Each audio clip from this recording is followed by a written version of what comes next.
Member Bush, we're just waiting for quorum. No worries. Thank you.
Good afternoon. Welcome to the December 12th meeting of the APCD Planning and Strategic Planning and Policy Committee. Dr. Walden, please.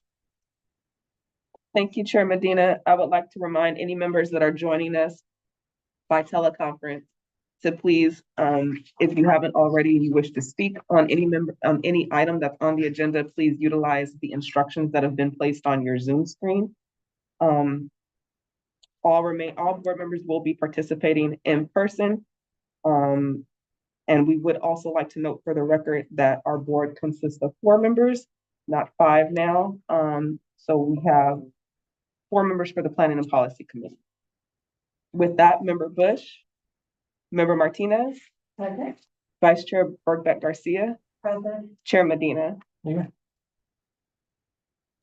And Member Bush here, just on virtually. Thank you. We're gonna, at this time, we'll go ahead and we will take a vote for Member Bush to join the meeting virtually due to childcare issues.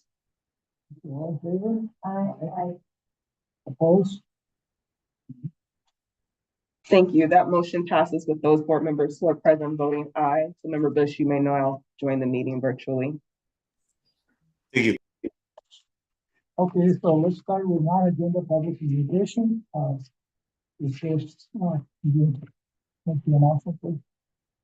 Thank you, Chair Medina.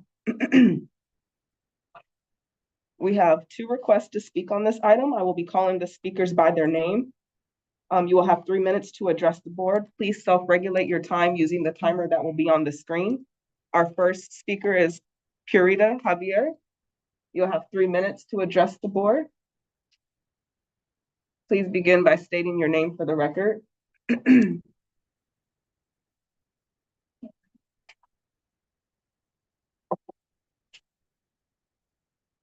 afternoon. I am Purita here.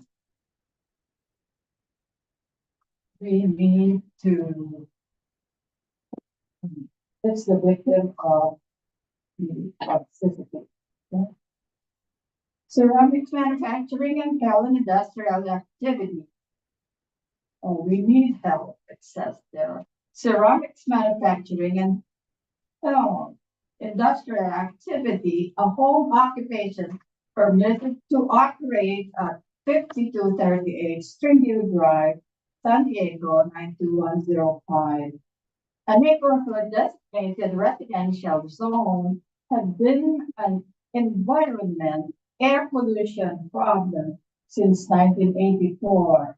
Since through research and studies explains the hazards of ceramics, especially the repetitive burning and baking, slaying mixed with chemicals, produces highly toxic gases which potentially impact the health and safety of human flora and fauna. and the environment, quality air that sustain life, allowing the continued operation of ceramics manufacturing in the residential zone is in violation of the following. One, California land use and planning law on variance provides that the use of land must be in accord with health, safety, and public welfare. Moreover, the law is specific for special privileges. Number two, California environment and land use laws and on nuisance, such as toxicity, dust, smoke, fume, odor, and even airborne contaminants. Number three, City of San Diego ruling of July 2020 on home occupation, paragraph H, on nuisance such as odor. Number four, social justice. Our society ought to value, respect, protect, defend human and tiny, the shell and the. Number five, Proposition 65, home business or small business. Display of police.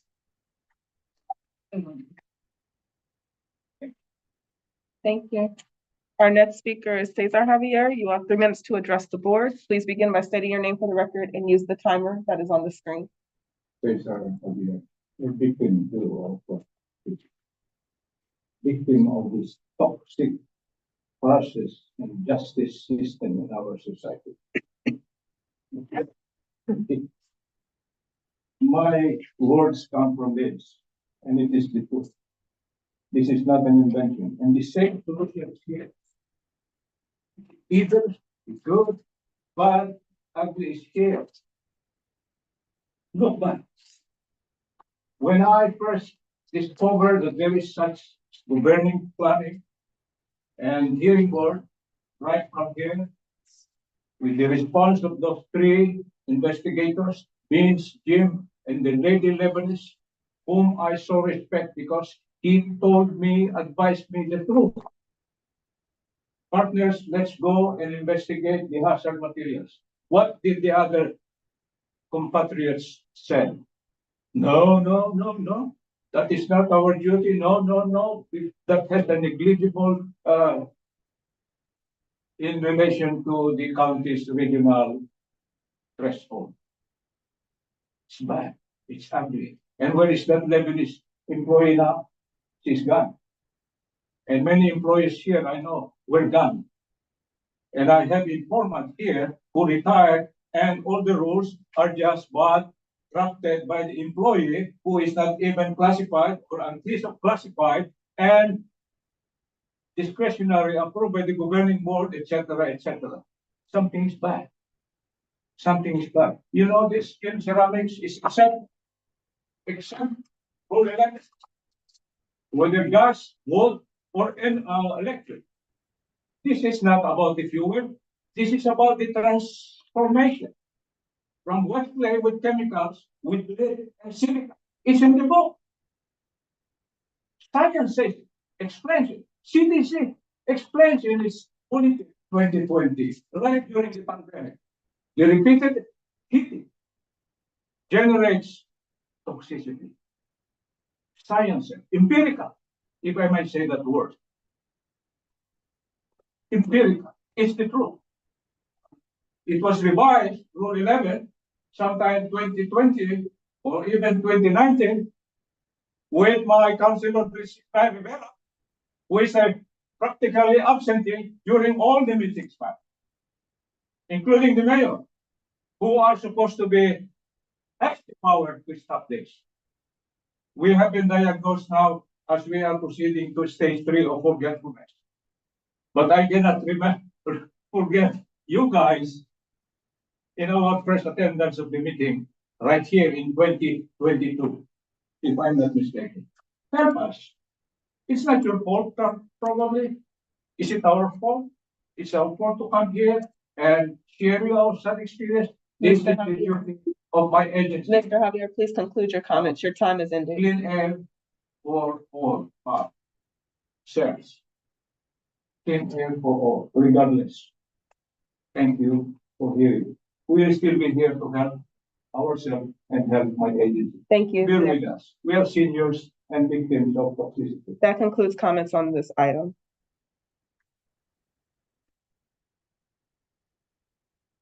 Okay.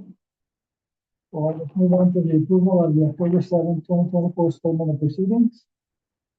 If there's any members of the public who want to address that, Thank you, Chair Medina. We've received no request to speak on this item. okay, about comments from my colleagues. Let's talk to the motion. On the motion, I'll second. Okay. All in favor? Aye. Opposed? Okay, the motion carries. Thank you. That motion passes with all board members being present and voting aye. Okay, let's move on to agenda item B1. Send the air pollution control district effort to address ongoing sewage odors in the Tijuana River Valley. Are there any requests for public testimony? Thank you, Chair Medina. I would ask any members of the public that wish to address the board on this item to please go ahead and submit your speaker slip at this time. Once the staff presentation begins, we will no longer accept speaker slips for this item. Same with those that are joining us virtually. Please go ahead and use the instructions that are provided on your Zoom screen to submit your request to speak form. Again, once the presentation has begun for the item, we will no longer accept requests to speak electronically or any raised hands on Zoom. All public testimony will be heard at the conclusion of the staff presentation. Okay, let's move on to staff presentation. Great. Thank you, Chair Medina, and thank you, committee members. I appreciate the opportunity to continue the discussion regarding our program to address odor issues in the Tijuana River Valley. In this presentation, I'm going to be giving an update on our efforts since the governing board meeting in November, as well as providing additional information regarding the resource impacts to the district. And with me today to answer questions are Deputy Directors Domingo Vigil and Miney Luther, Kathy Kean, Chief of our Emission Reduction Strategies Division, and David Sodeman, Chief of Monitoring, as well as Melina Meza, Program Coordinator for Government and Public Affairs. And these are just a few of the many staff people that have been working on this issue over the last few weeks. Next slide, please.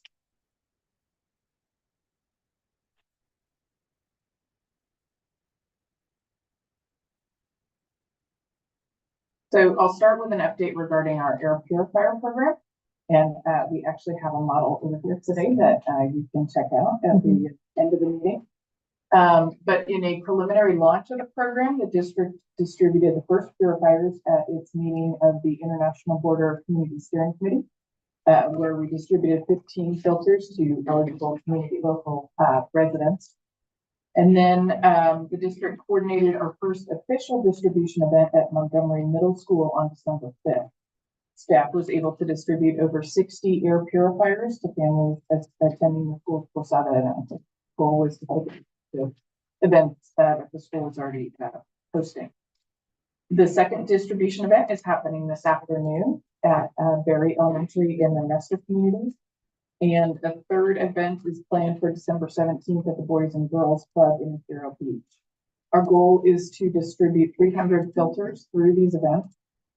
And we learned from these events that there are good opportunities to connect with local residents and hear about the odors in the Tijuana River Valley. But it's going to be more efficient as we go forward to also offer an option for a direct delivery from the supplier so that local residents can register in our system and then have the purifier mailed directly to their home. We're working with a distributor to set up an option that we hope to begin in early 2025. And we intend to encourage most people to receive a purifier in that way, but we'll also continue to host events for folks that would prefer to put their purifiers up in person. And to support our program, our IT staff developed an online registration portal. And that will go live after the first of the year and allow us to prioritize residents for purifier distribution. Next slide, please. So the funding for this program has come from a variety of sources. We've identified over 2.9 million to date to purchase air purifiers. And the funding sources are primarily 2.7 million in earned interest from AB 617 funds. And so these are funds that would otherwise be able to go to other emission reduction projects in the AB 617 communities, such as cleaner trucks and heavy duty equipment or charging infrastructure. Additionally, we have the 160,000 in retained EPA funding. As you'll recall, this was originally supposed to go to the county. We're going to be retaining those funds since it's more efficient to run through our program. And then we've identified an additional 50,000 from the County of San Diego Neighborhood Reinvestment Program, as well as 10,000 that was confirmed from the city of Solana Beach. And so as I mentioned, the AB 617 interest funds could have been used for emission reduction projects. They're being redirected to this purpose with the approval of the community steering committees in AB 617 communities. But the EPA, county, and Solana Beach funds are specific to air purifiers and could not be used for a different purpose. They're directed towards this. Just to give you a sense of the how these relate to our overall funds for these different funding sources, the 2.7 million in AB 617 interest is approximately 5% of the total budgeted for that program in incentive funds for fiscal year 24-25. And then the 160,000 from EPA is approximately 4% of the EPA 105 grants that we get that generally support our monitoring programs. So it's approximately 4% of what's budgeted for fiscal year 24-25. Next slide, please. And so just to kind of highlight here, all of the funding that's coming for this source is coming from pass-through grant awards. We're not proposing to use any fund balance or other revenues for the equipment purchases. We estimate that up to now, our administrative costs for the program have been approximately $85,000. There may be an opportunity to recoup some of that from administrative costs that are allowed under AB 617. The other funding streams do not allow for administrative costs for the EPA, county, and city of Solana Beach are solely to purchase air purifiers. We have redirected staff to support this program from our CEQA program, as well as our planning and incentive teams. And we've also gotten a lot of additional support from our IT staff. And so these have resulted in some opportunity costs that affects other programs, including potential delays in our PAIR 2.0 program. You'll recall that we did our initial PAIR program in the Portside environmental justice community. We are planning to expand that program out into the international border community further. That would be delayed this program.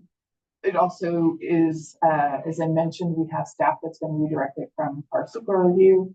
That would cause delays in those projects, as well as potentially delays in PM 2.5 plan development,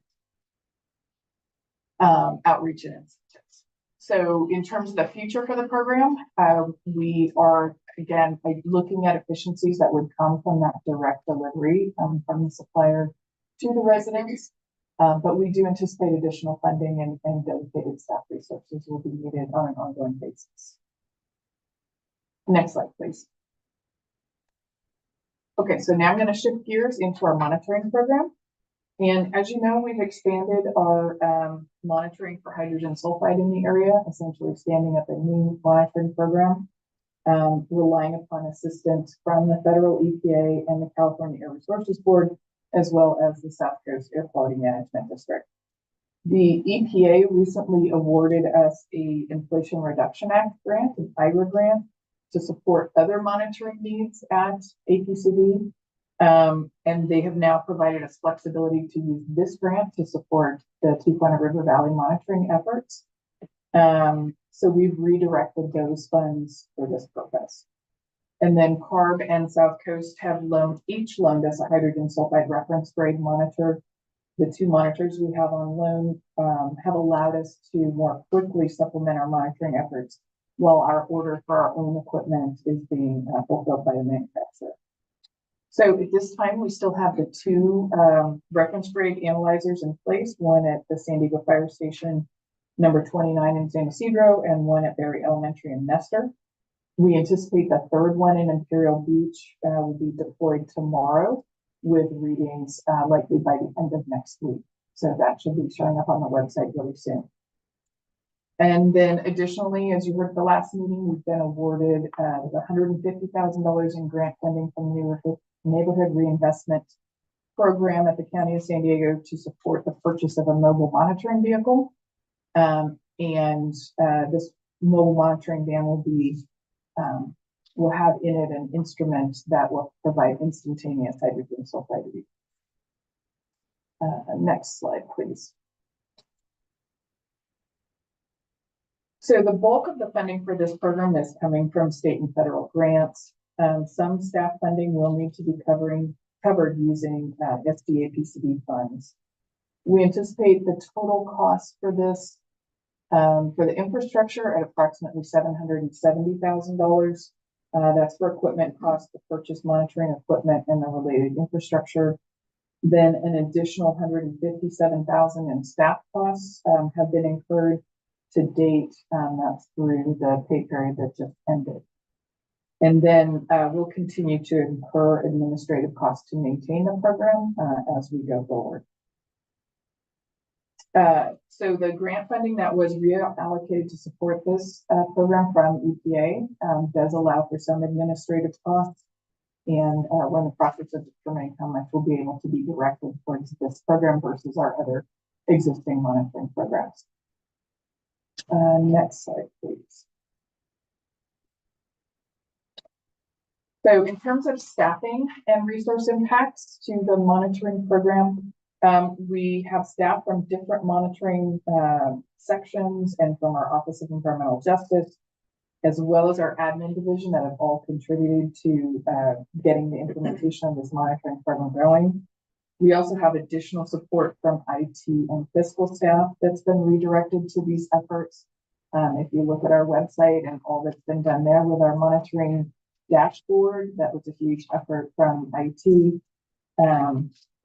And then in terms of program impacts to highlight for you, this program will result in the potential delay by 1 or more years of replacement of our regional monitoring equipment, as well as reduction in monitoring programs in our AB 617 communities, potentially reduction in number of planned additional monitoring sites for the International Board of Safety. In terms of the future of the program, we anticipate, like I said, there will be staffing costs needed to continue operation. All right, next. So again, I wanted to just update you on the most recent data that we're seeing from the monitors. At the San Ysidro monitoring station, the levels of hydrogen sulfide have remained relatively low over the past few weeks. That's depicted in the dark blue line on the graph. However, our monitoring site at Berry Elementary in the community of Nestor, which is depicted in the light blue line on the graph, we've seen levels that have exceeded the 30 parts per billion standard established by the California Office of Environmental Health Hazard Assessment. And at this level, some members of the public may experience temporary health effects such as headaches and nausea. And it's important to note that sensitivity to odor varies widely from person to person. Some individuals may experience odor-related health symptoms at low levels much lower than 30 parts per billion. And so during the past several weeks, this level has been exceeded 7 times. Next slide, please. Sorry, just to go back, could we go back one slide? Just want to again highlight, this is the dashboard that's up on our website. The public can get real-time hourly data by clicking on the clock on the top right.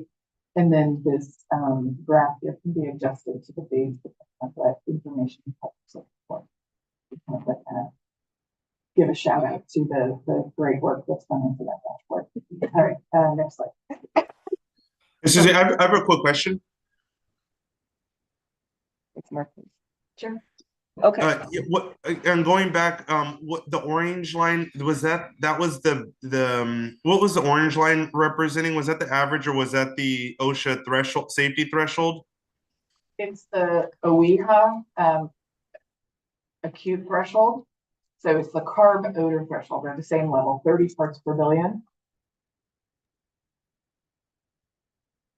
That is what is considered a health risk. Is that right?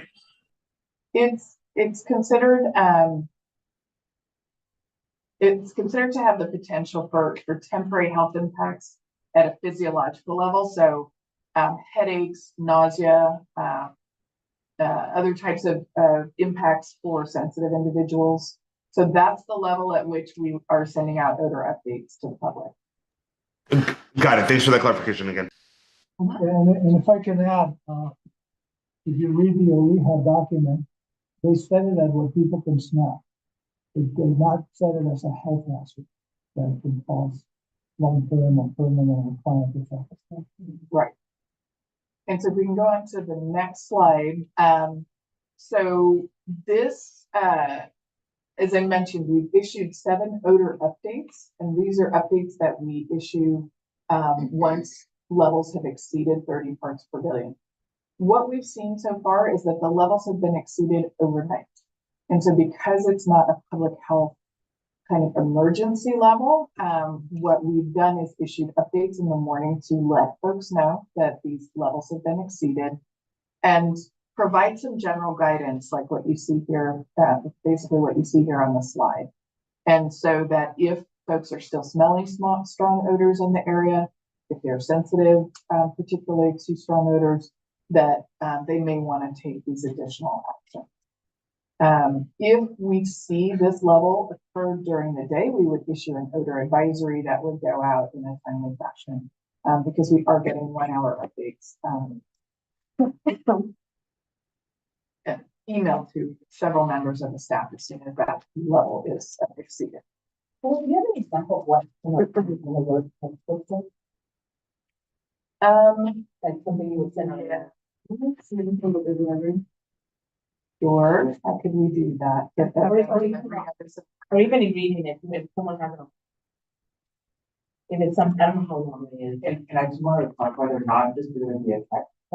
They are distributed via email and posted on social media, directing folks to the messaging that we device. Okay. Is there a way to?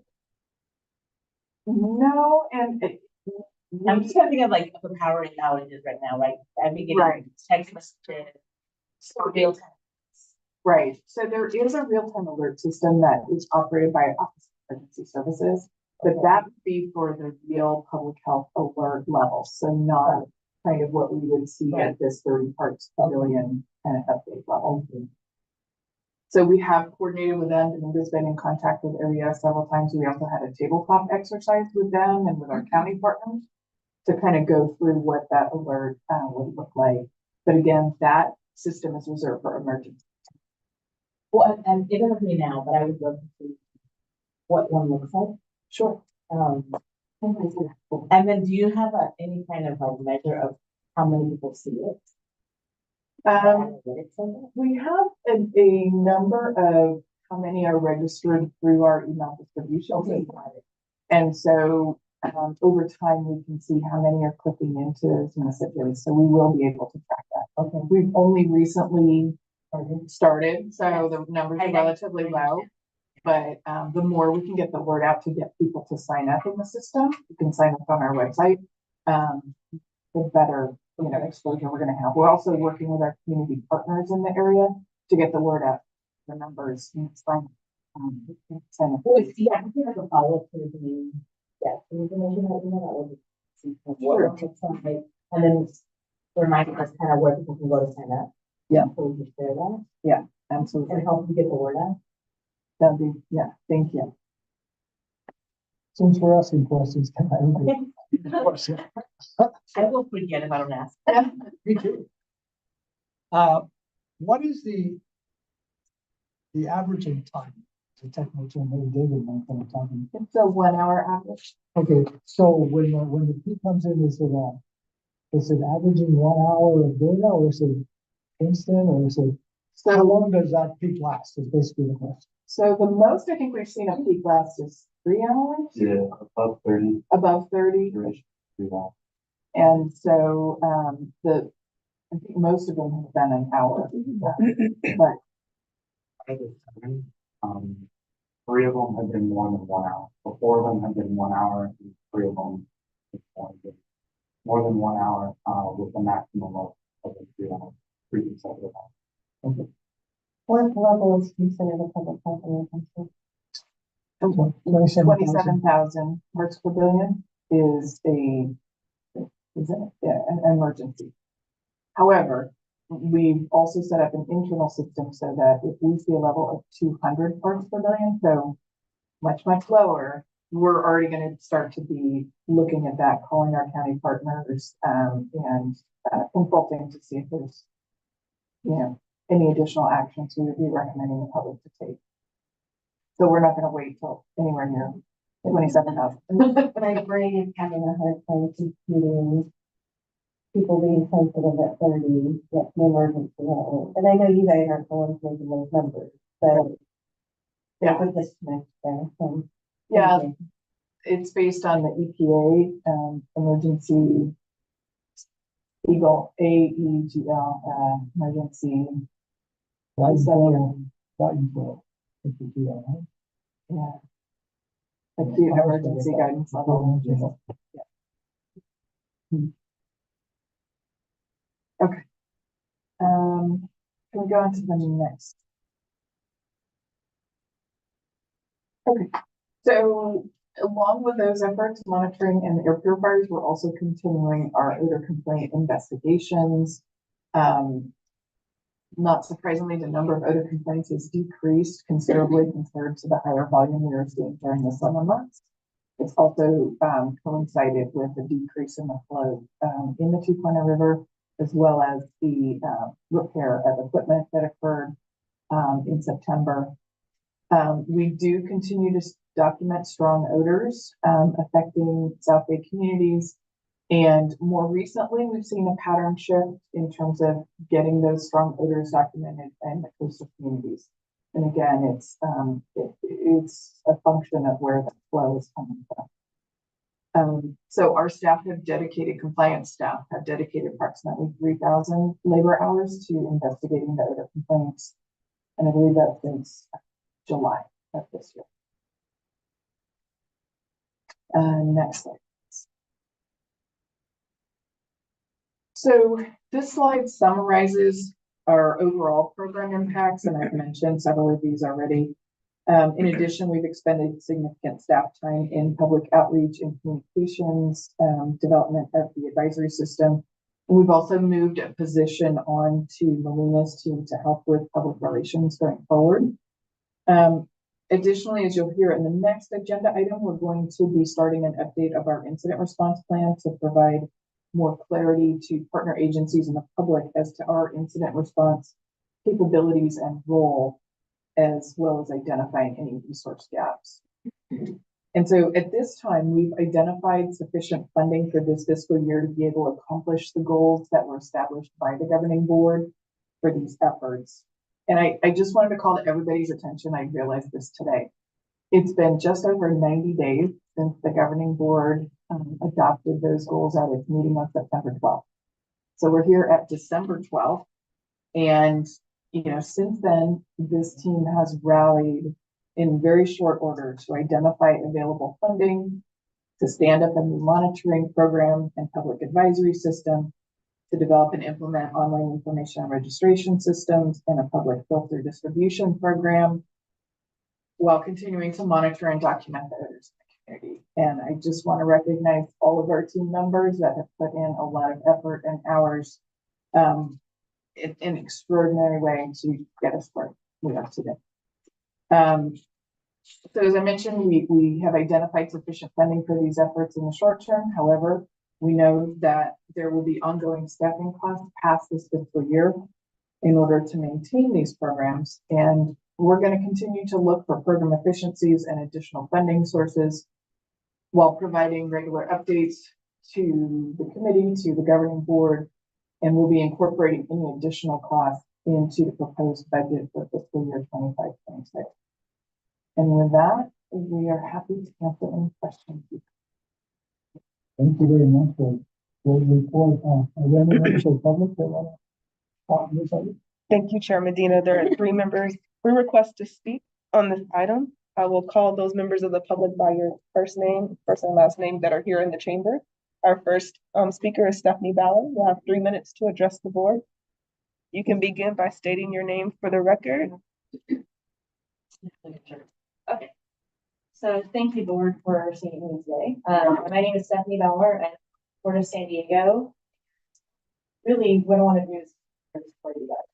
The Tijuana River Valley Trans-Boundary Pollution continues to be top priority for the port, and we appreciate our partnership with the Air Pollution Control District and your efforts to continue actions on this issue, such as the air purifier program that you discussed before. We, along with many of our regional partners, have declared state of local emergency and have continued to call for the state and federal level emergency declarations. In fact, the port just recently extended our declaration this last Tuesday at our December report. The Southern Imperial Beach coastline has been closed for nearly 3 years, and that's just amazing. And it's also very unacceptable to all of us. It's become clear that over the recent months that this is not just a water quality disaster, however, it is also an air quality public health issue. Recent efforts to collect data through health surveys and a fleet of air monitoring sensors deployed by APCD and other agencies and groups have provided real-time air quality data. We appreciate efforts to make this information available to the public as well, because it is really important to make sure they understand what that means and also helps us.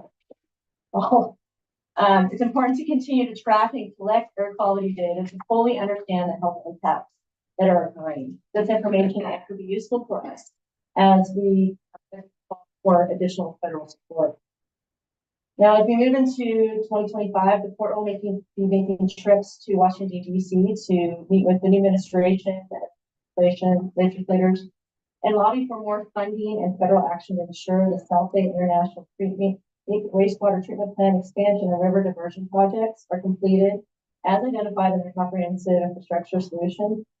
But we also will be, which that will actually be providing us the long-term solution that really that's going to be able to bring relief that the impact communities will be able to see for long-term for the next generation.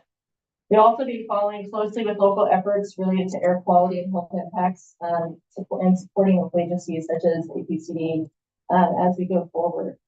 So to close, we just want to say that we look forward to continuing our partnership with your agency and your staff, and hope that we can continue to make some really good improvements on not only what we know, but also how we. Thank you. Thank you. Our next speaker is Cesar Javier. You will have 3 minutes to address the board. Please begin by stating your name for the record. You can use the timer that's on the screen to regulate your time. I speak from the heart with little intelligence. I must tell you, this district is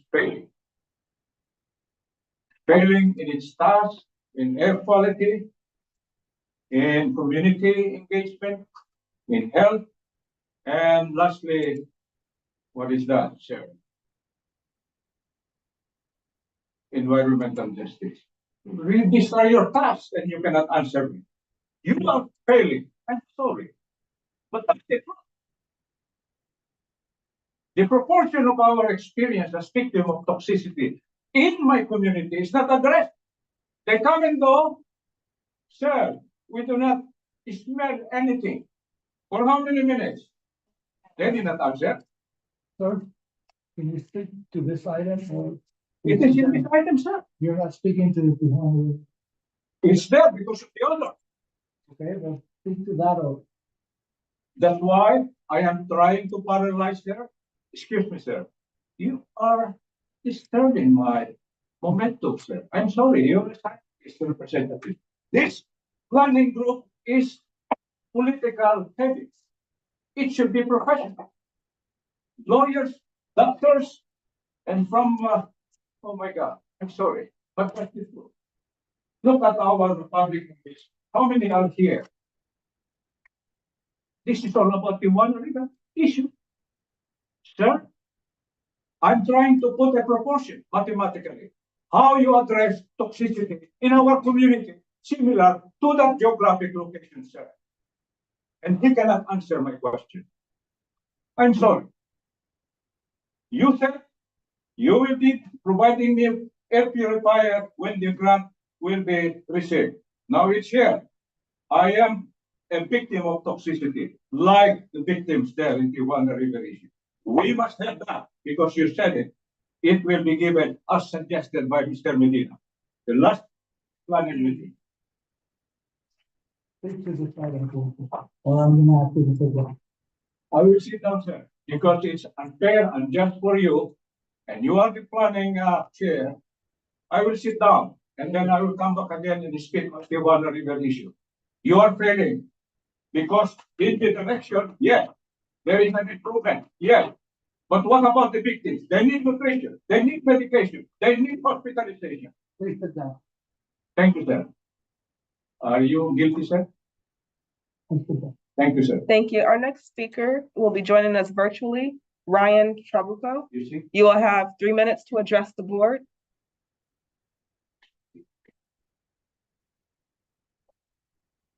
Ryan, is it Ryan Trabuco? Sorry, I was trying to unmute. There we go. That's okay. Good afternoon, everybody. This is Ryan Trabuco. I'm the executive assistant for Imperial Beach Mayor Paloma Aguirre. Mayor Aguirre wishes she could be here to speak and submit comment, but she asked me to do that on her behalf. First off, she wants to thank member Marcus Bush and APCD Chair Jack Hsu for their ongoing support and engagement on this crisis. Also want to thank APCD staff and everybody on the board for reallocating funding for additional sensors and for creating the dashboard and keeping the public engaged on this issue.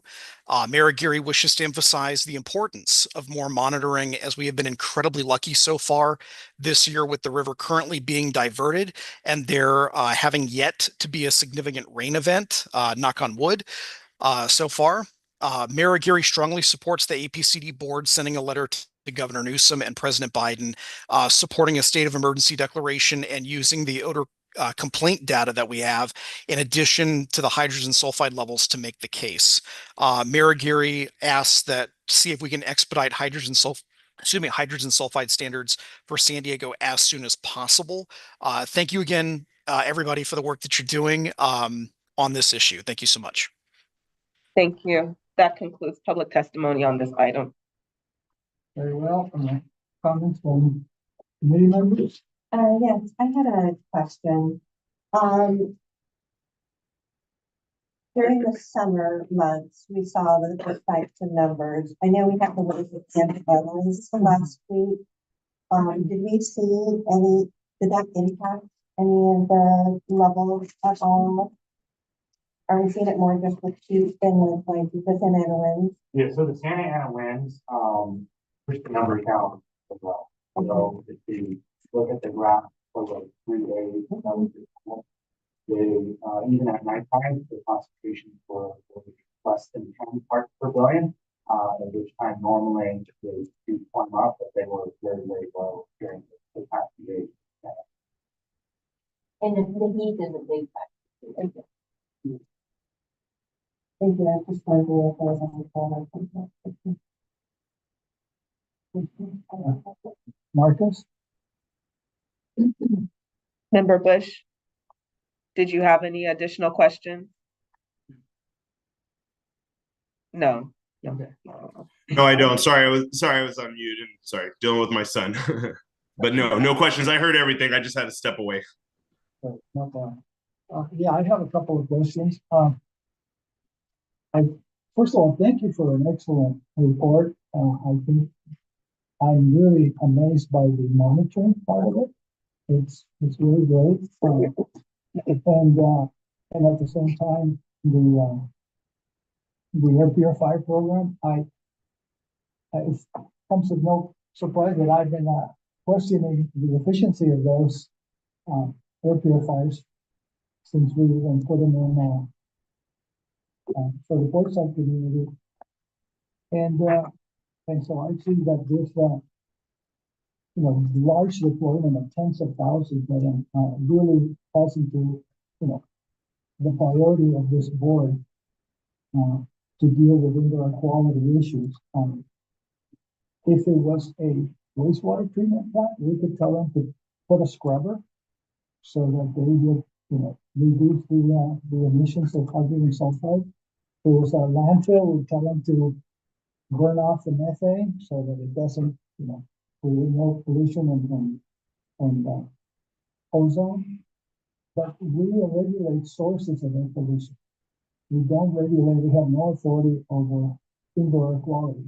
And so as a planning and policy committee, I think it's our responsibility to look at what are the challenges, what are the opportunities, but also what are the risks. And I see that we're moving towards kind of coloring outside the line by promoting the indoor quality aspect of it.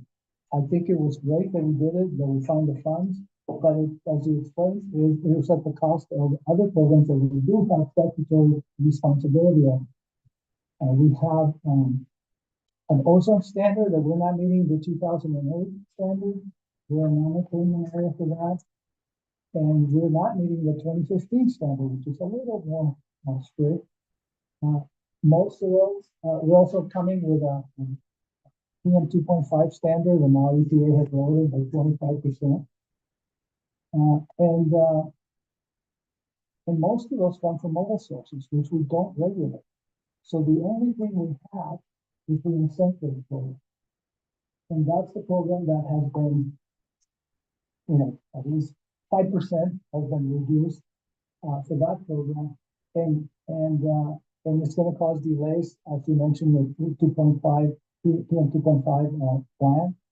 So the areas that we are responsible for are being delayed or reduced because of this program. And in particular, I don't object to the monitoring part of it. I think that's great. That is our duty to monitor air quality and inform the other agencies. If there is a public health emergency, there are public health agencies that should be dealing with that. So I hope that I'm going to put forth a motion that I hope my fellow members can support to really try and get, I'll read the motion in a minute, but it's really try and get us back to what our responsibilities are, and then help other agencies where we can contribute our knowledge, our expertise, our monitoring, so that they can make decisions on this. And this is not to take anything from the board spokesperson or Mayor Leaders. We definitely support that. Those efforts and the letters to the governor and the president have been satisfied with them. But I think we need to stay within our area of responsibility. So my motion that I would like to propose is to take the recommendation to the full governing board to do two things: to take action to commit to support the APCO in efforts to engage with other local, county, state, and federal agencies to enable APCD to be reimbursed for the funds that were diverted from the incentives program to purchase the air purifiers, as well as the administrative and overhead costs of implementing the program. And second, to recognize that APCD is not the primary agency responsible for indoor quality. I see that if we reinstate this policy, I think it'll help to keep just going into air purifier land forever and ever. We didn't propose it for emission-based people that were there was smelling toxic fumes from burning mattresses and plastic. We did propose it for this odor problem. But I think that we need to be, really mindful of our duty and our responsibility for regional air quality. So, that's the motion. I'll be glad to repeat it. And, looking for a second for it. Okay, Yeah, so can you restate the motion again, Gina? uh, to make a recommendation to the full governing board to take the following actions: to commit to support the APCO in efforts to engage with local, county, state, and federal agencies to enable APCD to be reimbursed for the funds that were diverted for from the incentives program to purchase the air purifiers, as well as the administrative and overhead costs of implementing the program, and also to recognize that APCD is not the primary agency responsible for indoor quality issues. I just have a like, who is the primary agency then? It's the EPA, the Federal Environmental Protection Agency. Okay, I mean, that's fine. I'm just talking more philosophically than anything. I have a problem with any government agency saying it's not my problem. We're not the primary. I hear that a lot. And I just don't want to hear it anymore, honestly, guys. We're the government. It doesn't matter to people whether it's EPA, whether it's the state government, whether it's the municipal government. I'm just speaking honestly. I don't care, and I don't think the people care. I think we need to take action and take responsibility, and I think we're doing that. I just have a problem with government agencies using that kind of language because it starts to devolve, I feel like, to finger pointing. I agree in principle that the EPA should be the primary governmental body. But at the end of the day, regardless of wherever the source is, the problem is the air pollution, and we are responsible for air pollution. And so that's just what I honestly have an issue with. I agree that we should be mindful of our resources, but and I think we're doing that, and APCD staff and I think our board all of our board have been one of the most proactive and responsible public agencies, to be honest, because I have seen a lot of finger pointing. I'll just be frank, I've been very disappointed by the county government's response on this and saying that there's no health issues, that like the air is safe to breathe. I had a huge problem with that. I spoke to Supervisor Nor Vargas about them. We had a good, productive, honest conversation about that. And I think the county has shifted, but I just say that overall, I think that I'll go ahead and second the motion, but it's just I just have some issues with our with just not the primary responsibility. That's all.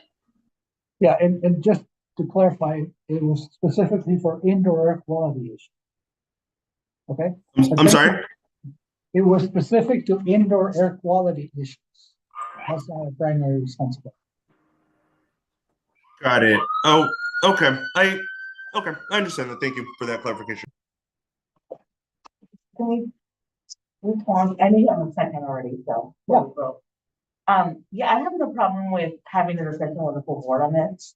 I do think, it makes sense for us to try to be reimbursed. And I think on what we're, similar to what my colleague was saying, Member Bush on this, I would say kind of what's the goal of inserting that specific line? What are you trying to achieve with putting that into your notes? Because I was going to suggest maybe leaving that out of your question and maybe addressing concerns at the board level for that.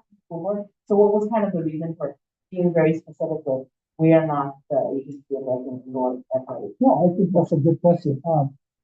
The reason is that $2.9 million that was supposed to go to incentives to electrify, to reduce all the air contaminants that usually don't regulate because of mobile sources are now going into buying air purifiers, which are specifically for indoor air quality. They're not solving the issue of the hydrogen sulfide emission. And so that's why I would want us to really talk about it at the board level and see if this is the direction that we really want to go because we're the smallest agency that was used with the biggest amount of money. And we're $100 million agency, so 2.9 million is about 3% of our total. So that's why I wanted to do that. Thanks for clarifying on that. I think it's important to have that discussion. And then, yeah, I would just say, you know, similarly, if we're gonna tell the public or, you know, I'm thinking the conversation is gonna go a little bit differently at the board level. I don't think it's gonna be, I think there's gonna be a lot of that. So that I think, so yeah, I'll support it. You know, I know you have a second already, but I'll support it moving forward for full discussion. I'm always open to having discussions, right? And I would just say that, you know, one thing I want to look up is when we say we're not the appropriate agency, then we have to be very intentional about who is and making sure that the public gets the help they need and that we're not just saying, we can't help you, it's not on our jurisdiction. Because I understand frustration, you know, frustrated residents who are told we're not it, but it's like, okay, well then tell me who is. And not only that, but like, walk me through it, help me, right? And I think that's a reason that we're seeing so much like anti-government sentiment. And, you know, I was at a county meeting yesterday and I was appalled at how disrespectful people are. A growing thing that I'm seeing 6 years in office, it's getting really bad. And so people are really frustrated. And I think that for us, we have to do what we can to help people, find out who's the right person to talk to, the right agency to talk to, get them the help that they need, because I'm sensing just that growing, you know, frustration in the community. So I would just caution that we don't want to be an additional turning people away, but like how do we help people go to the right agencies and to get the help they need. And if it's not clear, then we need to like help facilitate clarity and make sure that there is a space.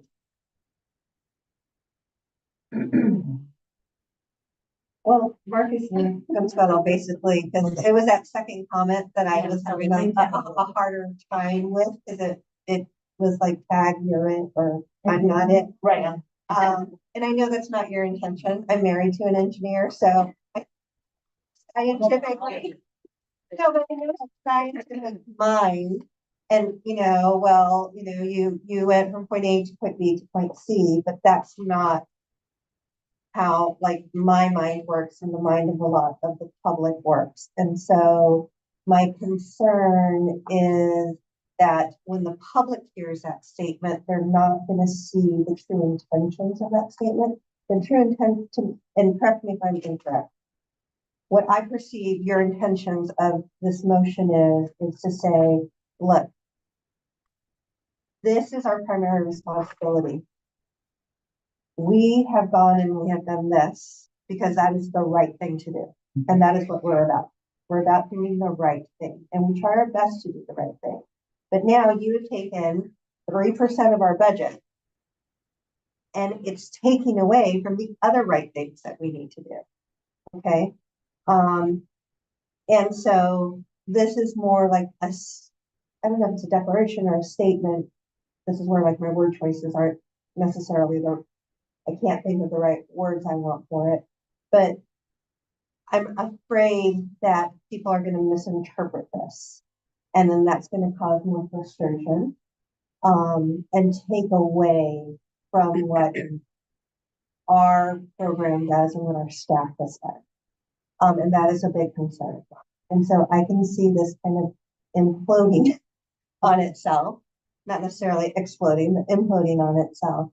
So I'm very cautious about the second portion of it. I can see people saying, okay, I can see they want to get help and a little bit of reimbursement. They don't have that much money in their budget.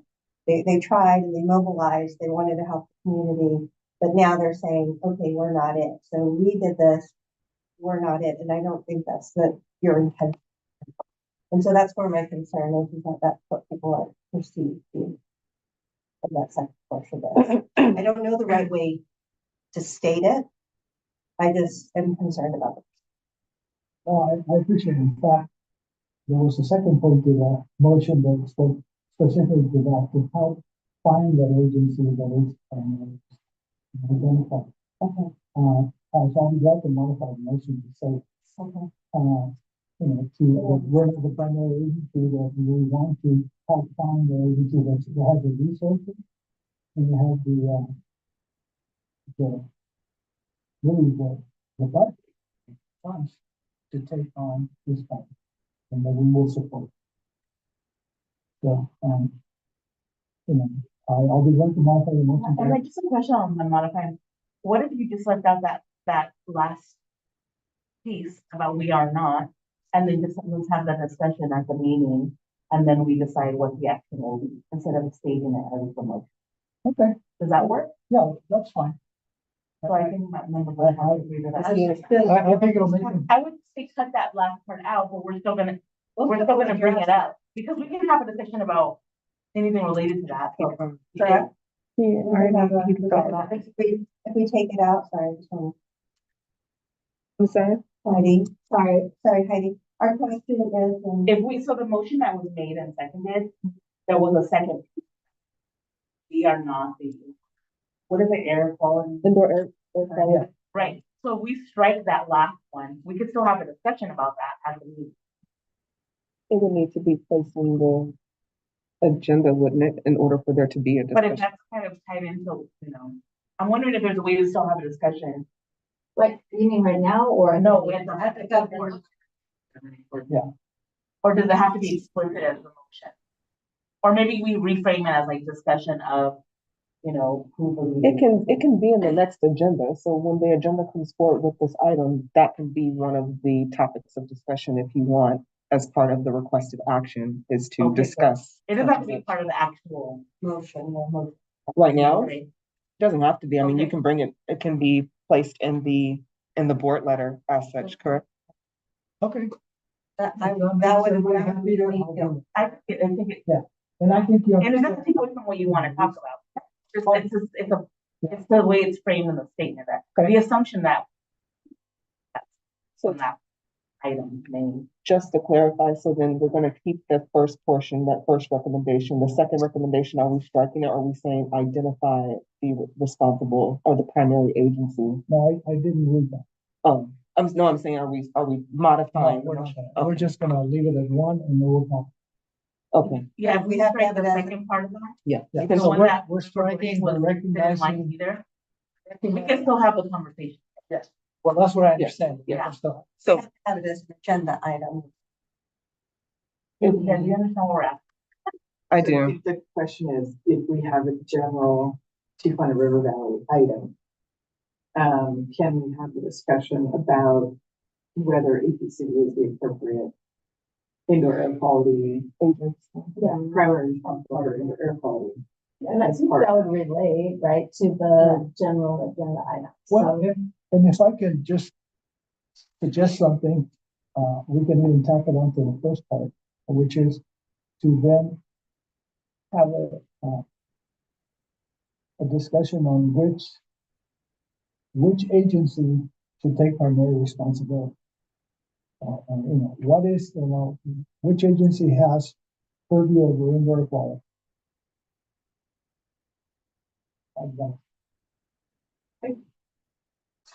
I think we can add it in as a Okay, portion of the discussion in the board letter without it having to be in the motion. then let's do that. If that makes the committee But I think comfortable. member Bush has to agree.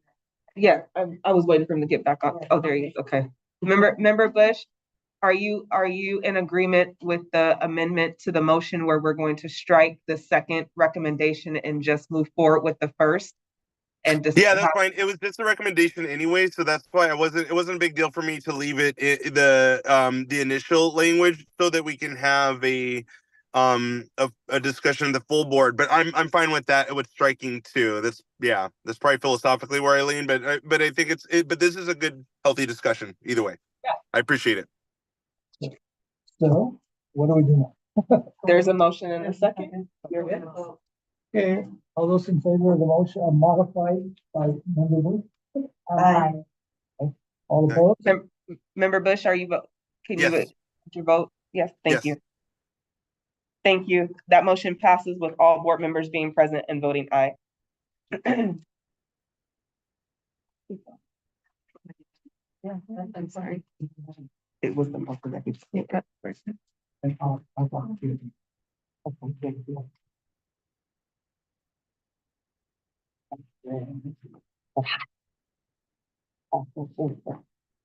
There's a distribution of that right now.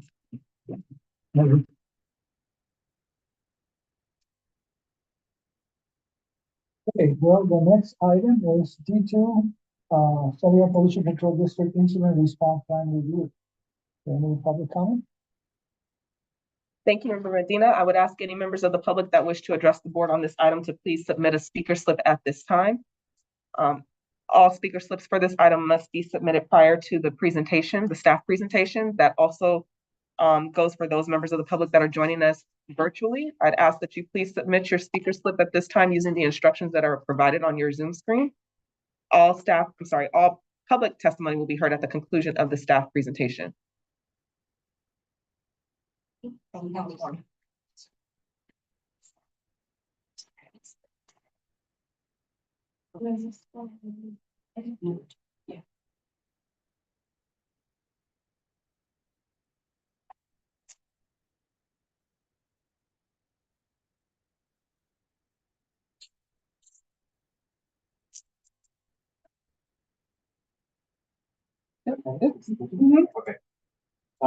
Good afternoon. I'm APCD Director with San Diego Pollution Control District, and I would like to provide a brief overview of our incident response plan, as well as outline potential areas for updating the plan, especially as it relates to border incidents that do not present immediate risk to life or can't help, as determined by first responder agencies.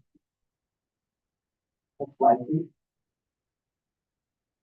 The incident response plan was adopted by the governing board in January of 2022, and it outlined the APCD's response to major releases of air contaminants that may cause adverse health consequences to the public and result in a multi-agency response.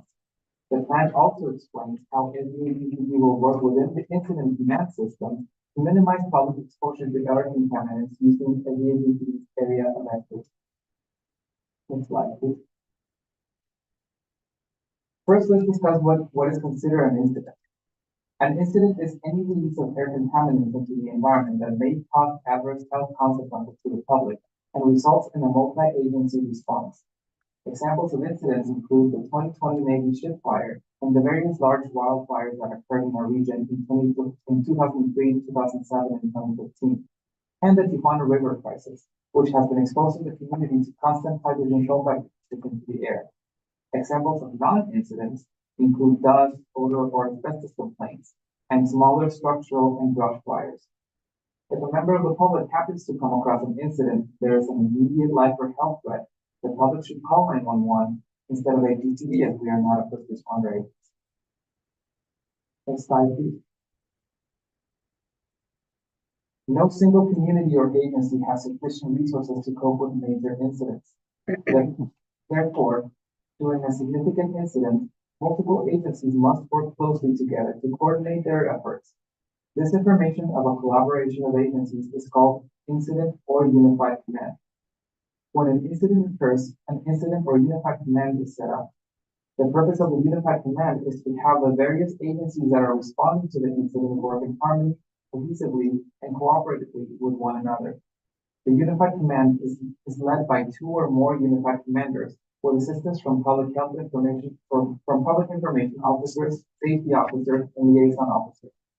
The unified command oversees 4 main groups: operations, planning, logistics, and finance. Air districts, along with public health agencies, are organized into public health assessment within the planning group. I would like to point out that there are no incidents in which SDAPCD would be the lead agency. In every incident, SDAPCD would be a supporting agency. Next slide, please.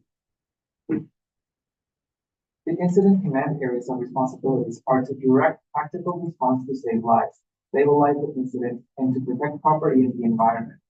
They will support the incident response through resource acquisition, information gathering, and interagency coordination. The incident command will provide policy guidance and senior level decision making during the incident, and lastly, will provide outreach communication with the media and the public to keep them informed about the incident. Next slide, please. One of the first actions that the incident command will take is the establishment of a hot, warm, and cold zones. The hot or exclusion zone is the area around the incident that is considered hazardous and necessitates specialized safety equipment and specialized training. Only authorized personnel trying to mitigate the incident are allowed in this zone. This means that incident command will not allow APCD personnel to enter the zone, for example, flood.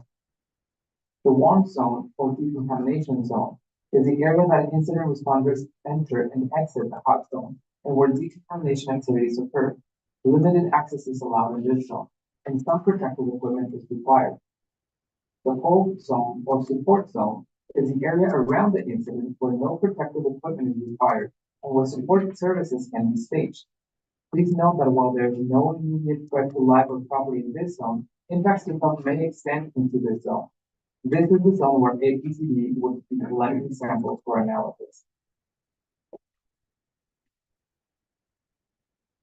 When the APCD executive management is notified by the Unified Command that an incident has occurred, executive management will notify the appropriate staff.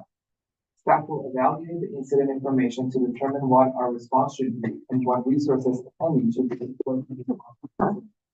Deployment of resources may include issuing air quality advisories, conducting additional sampling, or conducting further investigation. If the incident does not rise to the level where deployment of resources is necessary, staff will continue to assess the incident for any changes and will reevaluate if deployment of resources are needed. If any resources are deployed, then the Public Information Officer within SDAPCD will be notified, as well as the Air Pollution Control Officer. SDAPCD will be in close contact with the Unified Command in coordinating public messaging. Next slide, please.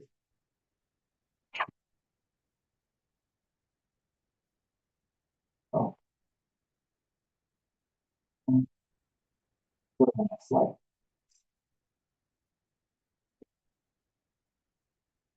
Provided by state law, emergency response agencies, such as the California Highway Patrol, Sheriff, local police, local hazardous incident response teams, or local fire agencies, have the primary responsibility for scene management during an accidental release or incident.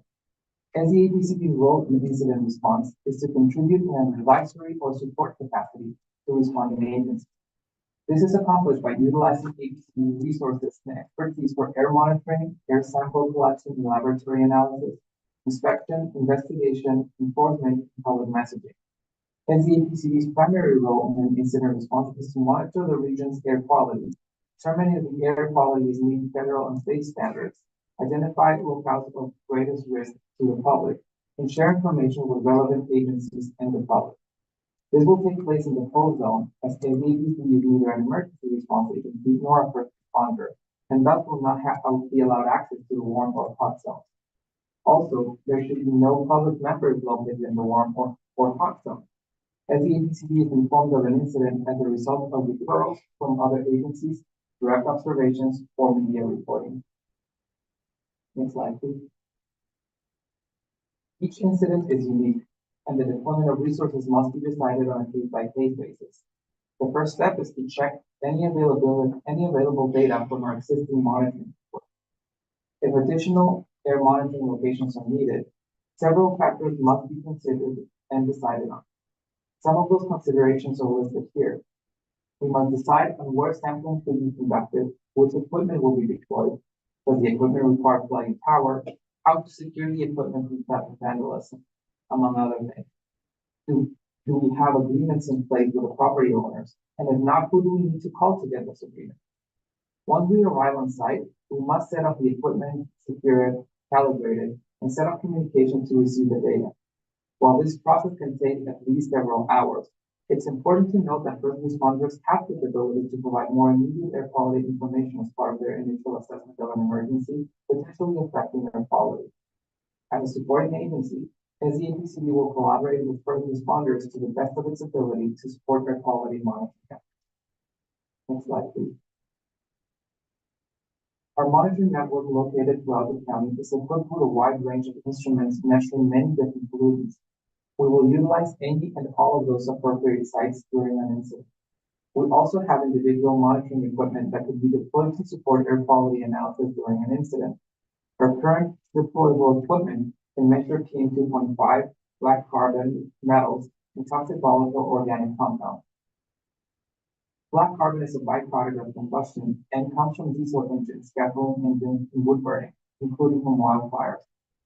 One thing to note is that black carbon and PM2.5 data are measured every hour. However, samples that APCD collect for metals and toxic volatile organic compounds must be analyzed in the lab and will take up to a few days before the data is collected.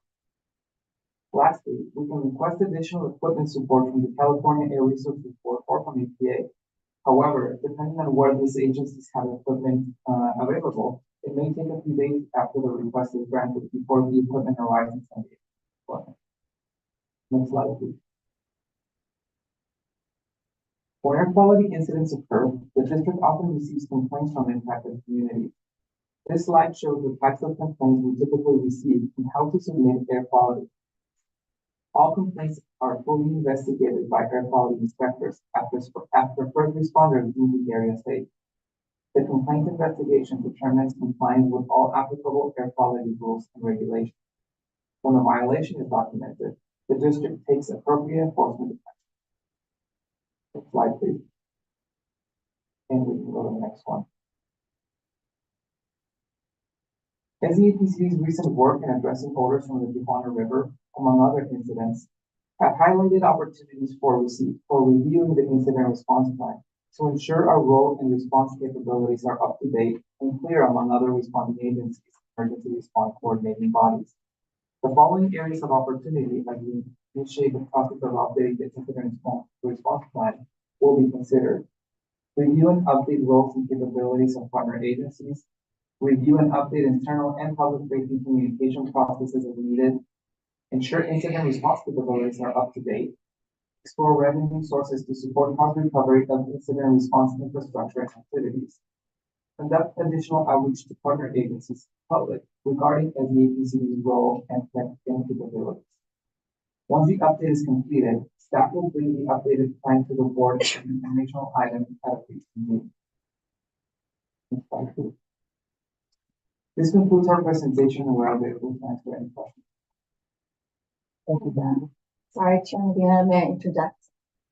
Okay, just not to interrupt the flow, but I just am noticing in the government code, that a member participating remotely should identify whether any individuals 18 years of age or older are present. Or so we could maybe just ask member Bish. I don't know why it says that, but it does. It's me. Anybody whispering anything? Oh, okay. So if we could, oh, he's not on the Zoom. He's there. Okay, if we could just ask him if he has any other individuals 18 years of age or older with him and the general nature of the member's relationship with him. I think he said for childcare, but so. Is that correct? Yeah. So what is the question again? Sorry, it's a little hard to hear and I'm driving, but what was your question? Whether or not you have anyone that's 18 or older with you. Yeah. Well, yeah, because yeah, so I have my daughter and my son. So yes, I have two. Yes. But they're not. Oh, sorry. Their age, right? They're not 18. But they're not what? 18 years old. No, they're under 18. Okay. Wasn't that the question, whether I have under 18 with no. me? Anyone 18 and older. 18. Oh, I apologize. Oh, no, I apologize. No. Okay, thank you. And sorry to interrupt. That's fine. Okay, any members of the public that want to address this issue? Thank you, Chair Medina. We have two members of the public that wish to address the board on this item. I would call for Cesar Javier. You will have 3 minutes to address the board on this item. Please self-regulate your time and begin by stating your name for the record.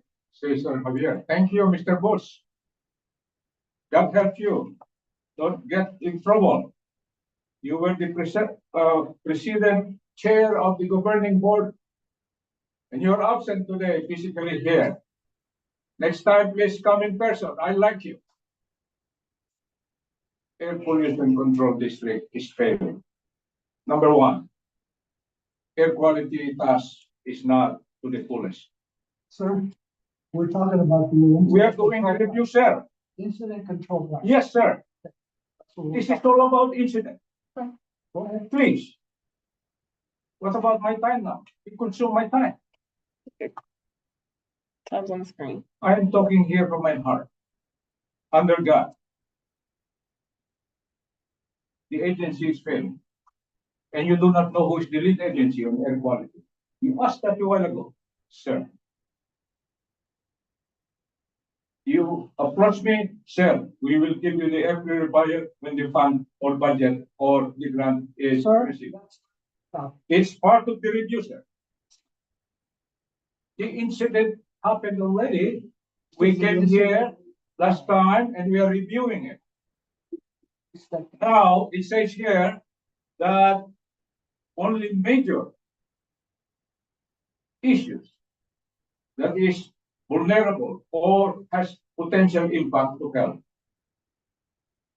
That is not air quality for all. I am reviewing, sir.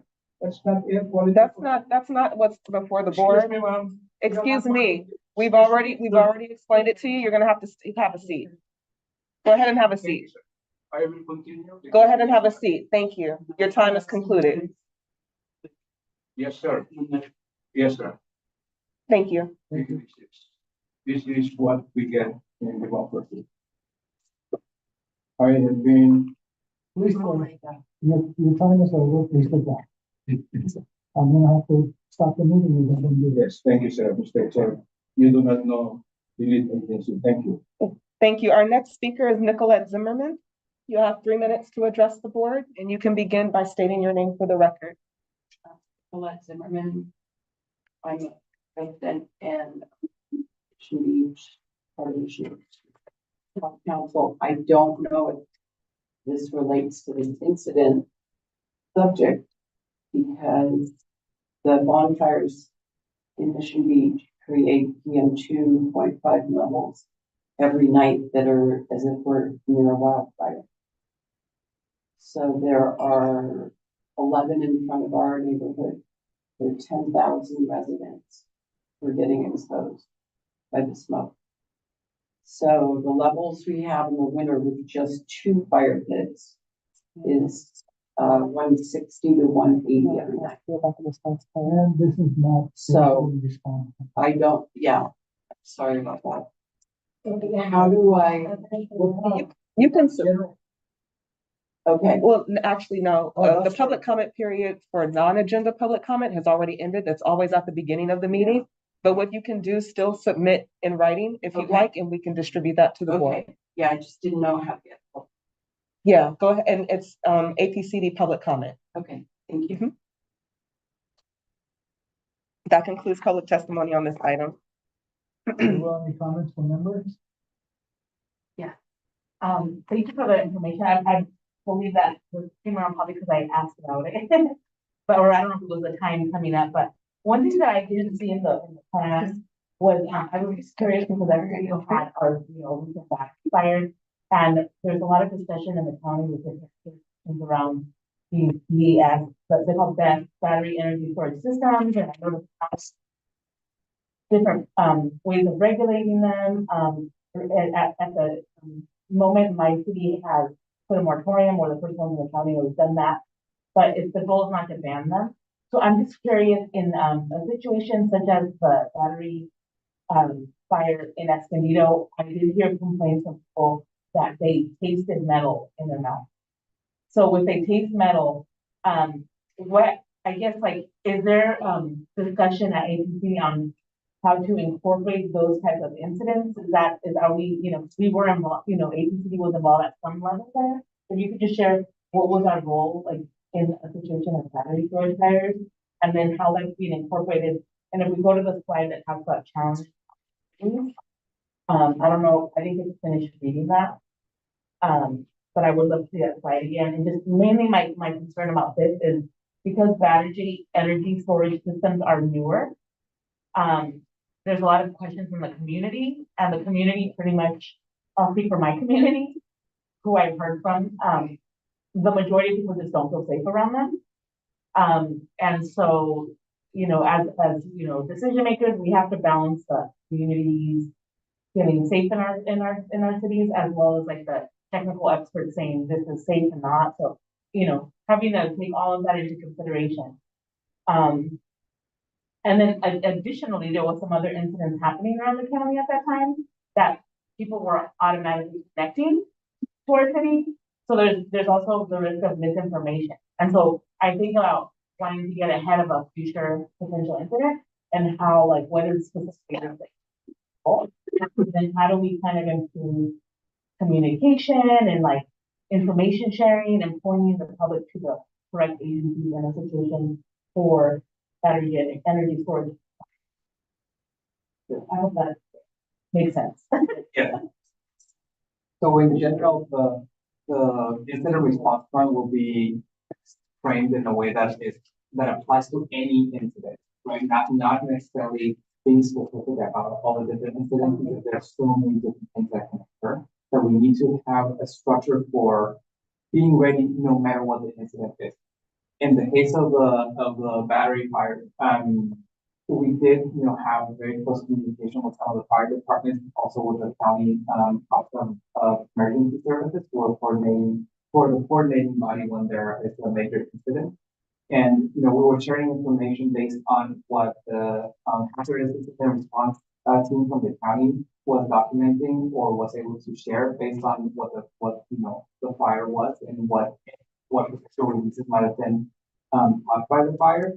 And also we were responding to complaints that we were receiving based on the odors. There were certain instances where those odors were being associated with the fire, but we weren't necessarily able to track those to the fire. And then people were maybe confusing or making that link. But it was not necessarily caused by the fire. This is Maya Luther for the record. Basically, what our incident response tried to outline is that when there's an incident, such as fire, the first responders have to respond to that, right? So fire department, and because in those instances, there's an immediate threat to public health. And so once the first responders determine that there is no longer a threat, then we come in for the purpose of course, there's an air quality impact, right? And we come in to conduct an investigation to determine compliance with air quality regulations. And that's what happened in the example that you provided. There are other instances, and I think that there's some opportunities for us to clarify our plan, that there are some odors, and because a lot of times these odors dissipate really quickly, it's challenging for us to link that to the source and identify this. When that happens, there's an expectation from the public to ask us, what are we breathing? And that's a very reasonable expectation. But the problem is that we're not fully equipped to always dispatch monitoring equipment to speciate what is in the air and provide, timely information to the public as far as what's in the air. So, I think that, the takeaway is that we're not first responders. So when there's a fire or this type of incident that can cause an immediate threat to public health, we needed to wait for the first responders to address the immediate issue, and then we come in to conduct an investigation to verify compliance with air quality regulations. And so, that we, as Domingo mentioned, there are some opportunities to enhance our plan to better specify our roles and responsibilities and our capabilities, especially when it comes to monitoring. Yeah, and so there's kind of two pieces, I think, that we're talking about here. There's the monitoring piece, and then there's the compliance piece. So as both have mentioned, we're not a first responder agency. The first responders go out, they say there's battery fire, establish their hot zone, they evacuate, I think in Escondido, they evacuated a certain number of blocks. I think, one of the main drivers behind us updating this plan is to identify what happens once those first responders are done. Because like Miley said, the public still wants to know what they're breathing. There might not be an immediate risk to life and health, because the first responders that have, they have handheld air quality equipment that they're using. they determine, okay, levels have gone at least outside of, whatever that hot zone is, levels are not immediately dangerous to life and health. But then the question is, why am I still smelling it? What am I smelling? What about these odors? And so we can respond in two ways, is with monitoring equipment. And so that can sometimes be deployed quickly, but often, it's, like to make a simple, metals or VOCs. If we're taking samples of those grab samples, it's going to take a few days to come back with results. We've got this new monitoring platform that we're going to be developing, this mobile platform for hydrogen sulfide specifically at first. That could be deployed if there were an incident that were potentially specific to hydrogen sulfide.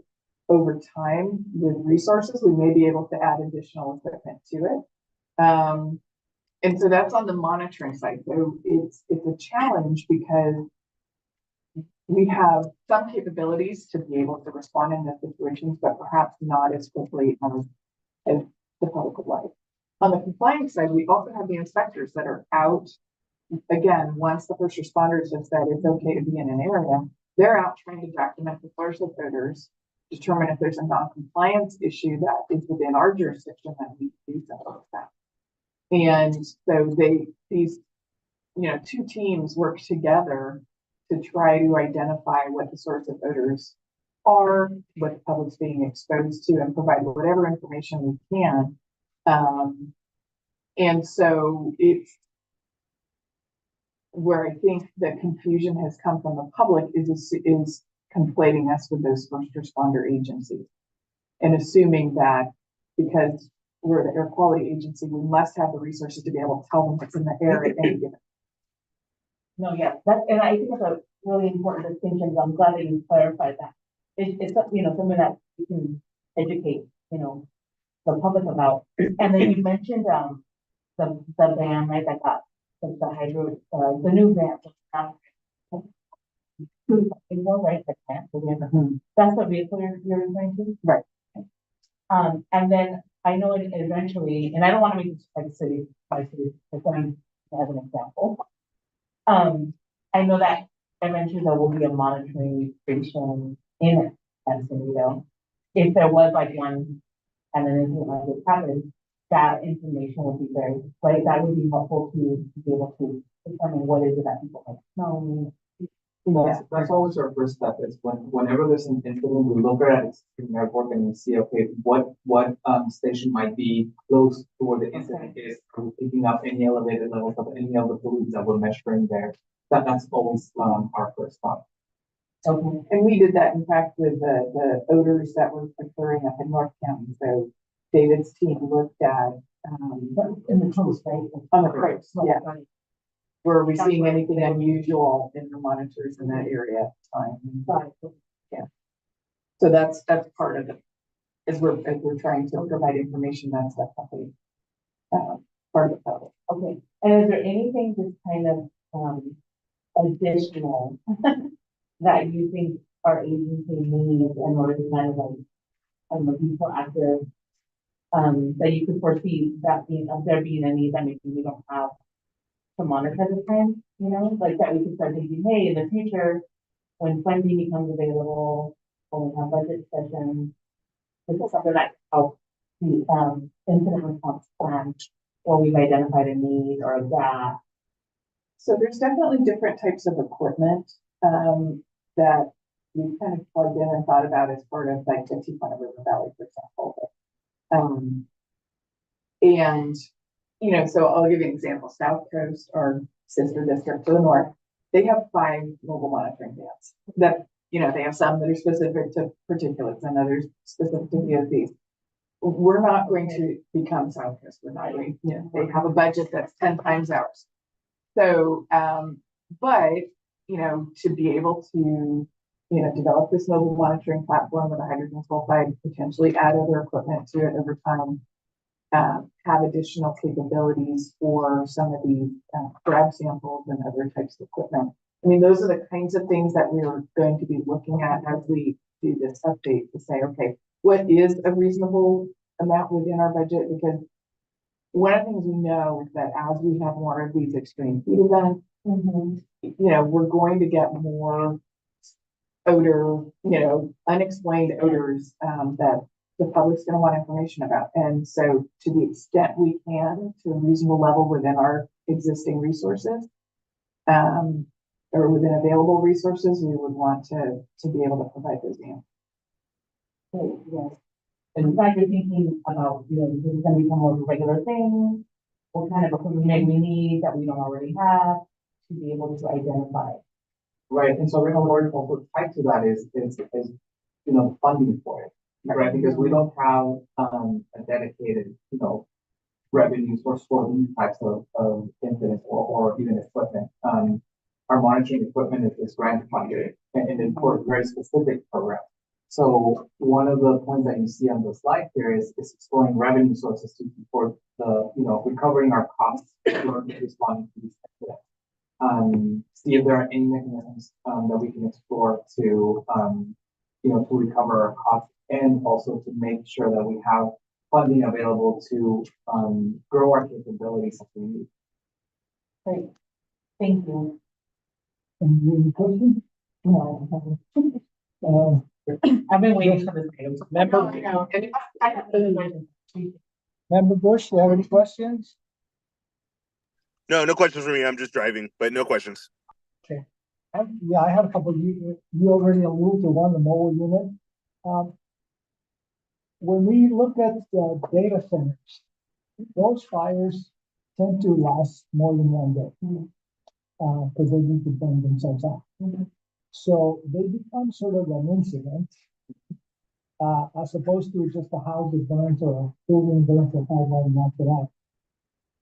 Is there, and I'm thinking of the Navy ship fire because it was really a similar thing. A bunch of metals are going out, becoming airborne fumes and going out into the air. And I know they were fined, right? There was a notice of violation. Is it possible to earmark funds from citations and violations to as mitigation to actually contribute to monitoring equipment for a mobile unit? Or does that go into the general fund or? I mean, generally, those funds are programmed into one-time expenses. Yeah. So to the extent that it's not otherwise needed for a different public budget purpose, it could be programmed in that way. Okay. We also have a supplemental environmental program, a STEP program where in some cases, you know, folks have contributed to certain projects rather than pay a civil penalty. And so that's another possibility. Yeah, I was thinking that when cities permit a development, you know, the developer has to pay for infrastructure, paving the street, or a fire station, impact fees. But, you know, maybe the cities could consider, if you're gonna site a data center, there's gonna be impact fees, and some of it is gonna go to whoever. Just about. There he is. And those are the types of concepts that we would like to explore as part of this. Okay. Great. So if you have any more issues like that, I'd be happy to. Yeah, because those mobile units need to be analyzed, multi-contaminant. We can't predict what's gonna happen. Yeah. Okay. Oh, and just one more question about the metals. Like in an incident like or like worry, like metal. Is there a feedback loop with the hospitals and the different like agencies on like the insect? It depends on the level of coordination for the if it's a large enough event where we have an emergency coordinating body like the county you know, Office of Emergency Services, there is that coordination with all the public health agencies, etc. If it's something that hasn't been deemed a regional incident, for example, in the case of the odors, if it was just the odors that weren't being linked to anything else, and we were in conversation with the county, with the hazardous incident response team, with fire department, and us, But we weren't engaging with hospitals. As a matter of fact, I wasn't aware that people were going to. They were, yeah. People did go to emergency rooms and people only, and I only noticed it because on social media, people were very active.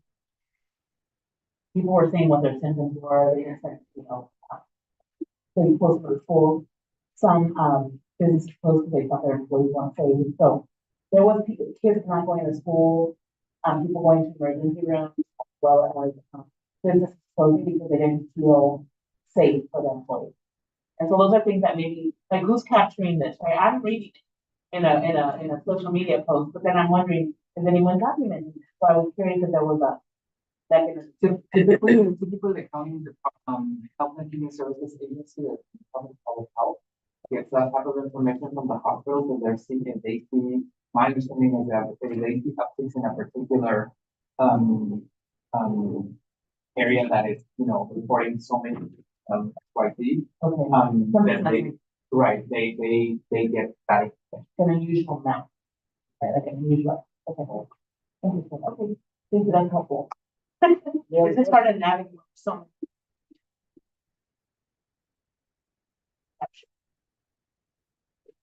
Any other comments? Thank you very much. Great presentation. Very well. I think we're going to last item. Proposed 2025 legislative program for San Diego County Air Pollution Control District. Any public testimony?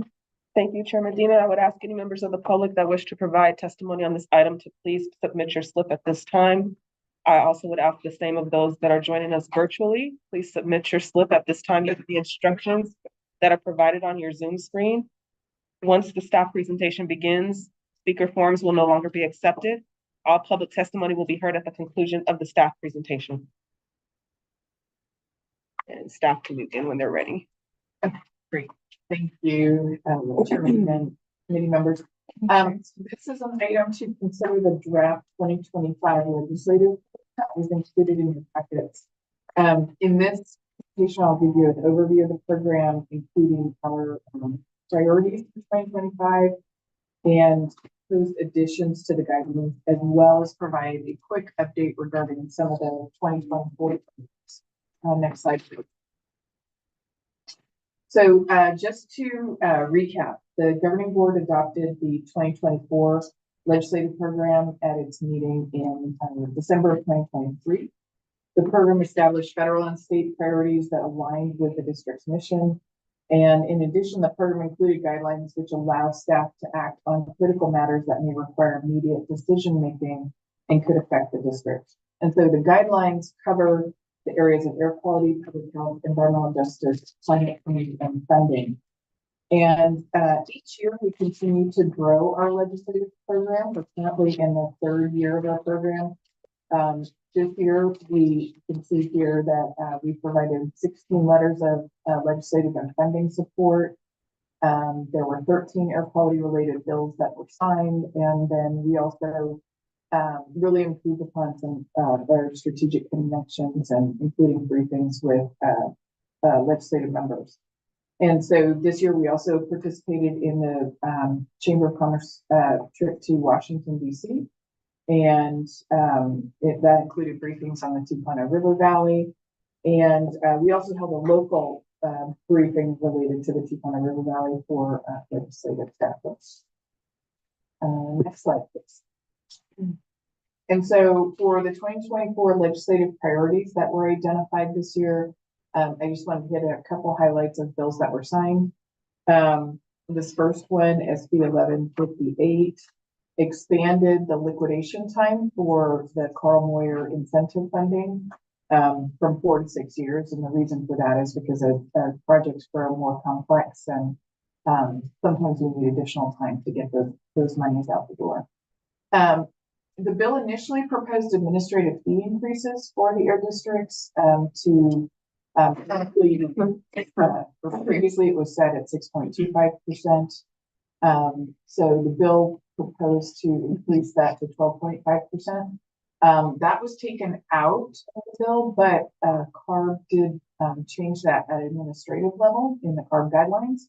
So that's really good news. We're able to recoup much more of our administrative costs for those incentive programs. And again, as the tracking and the projects themselves have become more complex, we've had an increase in those administrative costs, so that's going to help us a lot. Next slide, please. So this was another bill that was sponsored by South Coast that we supported, and this sponsored a increase of maximum limits on compensation for board members of air districts, including our own. So initially, it would only have applied to South Coast. We did participate and get the language expanded to include our board. So now, as of January 1st, the compensation limits have increased to $200 each day of a meeting, not to exceed $2,000 per month for all governing board members. So not only the public members, but also those members that are elected officials from other districts. Next slide, please. And so this was a AB 1465 was a penalty ceiling increase. This was adopted. This was a bill sponsored by Bay Area APCD that we supported. It would increase maximum penalties for violations at refineries. Wouldn't have directly applied to us, but the bill was expanded to include all of the largest stationary sources, which Title V sources is generally how we refer to them. And so it triples the ceiling on civil penalties for Title V sources when they violate rules of permit. Next slide, please. And so for this year, our legislative priorities, we've identified these based on conversations with other agencies as well as our own, management team. We reached out to see what priorities folks have. We also changed the structure of the legislative program slightly to consolidate them, so that rather than splitting them out by state and federal, they're consolidated by issue. So regardless of where it occurs, we will be able to take action on that. And of course, our first priority is funding. And you'll hear this kind of theme go through the next couple of slides. We are proposing to, again, seek a fee increase on DMV fees. Currently, we have a vehicle registration fee of $4 per year that comes to the district. Other large districts are set at $6 and higher. And so there's been prior statewide attempts to increase these fees across the state. Those have been unsuccessful. So at this time, we're looking to either sponsor or co-sponsor legislation that would be, in all likelihood, specific to San Diego. And so the intent is to get consistent funding, so we reduce reliance on state and federal funding that can fluctuate, that grant funding that can fluctuate. And again, we'd be looking to increase our fees to be consistent with other large air districts. And this funding would help us recover costs that are not otherwise covered by permit fees or other grant programs. Next slide, please. And so the other next priority that I wanted to highlight for you is support for our community air protection program, our AB 617 program. I know you're all well aware of this program, so I won't linger there, but basically this involves support for maintained and increased funding. This current fiscal year, we did see a significant decrease in the amount of funding for this program that's coming from the state. And so we're hoping that as the state budget maybe improves in the next year, that we could continue to advocate for additional funding for this program. It's also linked to potentially to cap and trade reauthorization. So we're going to be tracking that process and really, again, advocating for increased funding, especially for those districts like ours that have taken on additional communities without additional funding. Next slide, please. And then, we've already talked quite a bit about our response to the Tijuana River Valley odor crisis. The suggestion here would be to support legislation that gets at the root cause of the sewage flow. So proposed budget for upgrades to infrastructure, as well as increased funding for monitoring and community odor advisory, all the programs that we. Can I ask a question? Sure. Sort of tangentially related. I understand that the IBWC has some structures on the US side, some collectors, I believe. Can we require them to put scrubbers for hydrosulfide on the collectors?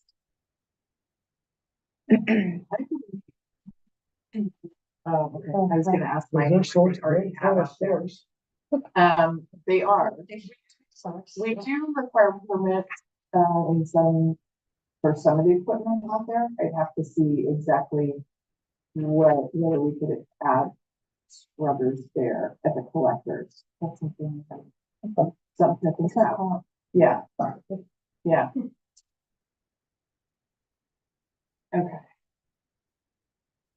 All right, next slide. And then here, this relates to, again, another priority relating to our incident response plan that we just talked about, potential added resources, again, getting back to funding, additional added resources to support added incident response. All right, next slide, please. So then the guidelines that were in your packet are basically the same as what you've seen last year with 3 additions. First is related to environmental testing. We added, and this came out of our strategic planning process, we added a statement here to support legislation reducing cumulative, which would reduce cumulative health risks from local stationary sources of air pollution. The next under public health is supporting legislation and administrative actions that would assess impacts on public health based on new research and findings, so that as new research is coming out, we would support, added assessment of the impacts to public health for those. And then for climate change, this came out of, as was suggested by our staff, supporting projects that facilitate expansion of zero emission technology, including sustainable development and expansion of the power grid. So let's see. Next slide, please. So other than those 3, the guidelines are the same as what the board was approved in the prior years. So just to kind of hit the highlights of our continued program development, we're continuing to develop our internal program framework, setting involvement goals with clear guidance, and kind of more strategic involvement as our program develops, as well as looking at developing legislative tours. This is something that we had intended to do this year, but has been delayed, but we're intending to get that started in the coming year.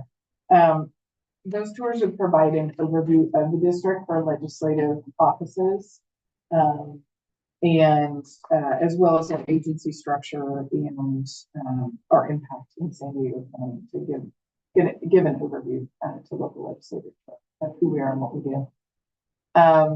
So we're continuing to expand, develop the program, build partnerships both at the local level and at the state level.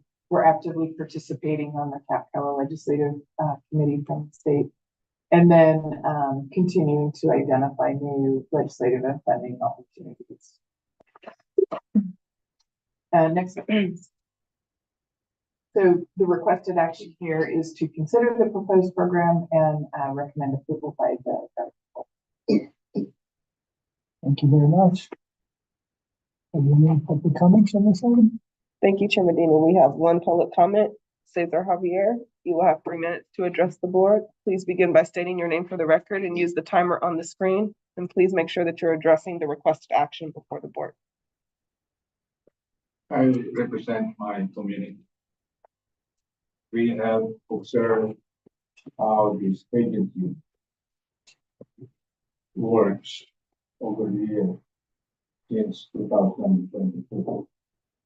When we experience this air pollution, air quality impact to our health and safety and public welfare. We asked health, which is within the purview of the legislative program last year, and this is exactly what I'm going to say. This district is failing. The governing board is failing. The planning board is failing. Absent. Where is Sue? I was asking to be part of the, when I volunteered to be working with this group. Somebody stood up and Do you have a comment about the because this is legislative all program, about sir? quality, sir. We have 5 tasks. Okay. Air quality is here. We have environmental justice, and we are guided by the SICA proposed implementation, sir. Do you remember? And we have also public health, which is not specifically telling how to help these victims. They need nutrition, they need medicine, sir. It's not there.